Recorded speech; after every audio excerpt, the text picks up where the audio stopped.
L-edizzjoni ta' din is-sena ta' Embed qed toffri opportunità għall-għalliema u studenti biex jipparteċipaw f'attivitajiet li jiffukaw fuq kif it-teknoloġija issaħħaħ u titrasforma t-tagħlim.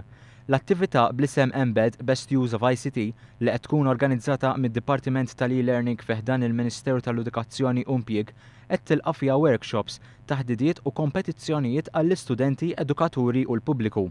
Il-workshops li qed isiru f'Dar il-Mediterran għall-konferenzi tħejjew bl-iskop li studenti jiġu malma ħiliet diġitali ġodda, filwaqt li l-edukaturi u l-adulti jieħdu sehem f'diskussjonijiet li juru kif it-teknoloġija tgħin biex l-edukazzjoni tkun iżjed pjaċevoli u iżjed effettiva.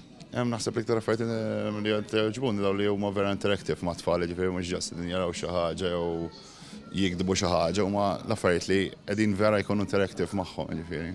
Il-fatt li l-edukazzjoni tista' tieħu platform differenti u it-teacher iktar milli l-funtana tal-informazzjoni tkun il-facilitator tal-informazzjoni. Tablet computers, iLearn Virtual Learning Environment, robotics, odda tal-Web 2.0, e-books, logħob edukattiv u interactive whiteboards huma fost id-diversi teknoloġiji li jinsabu għal-wiri f'Embed 2013.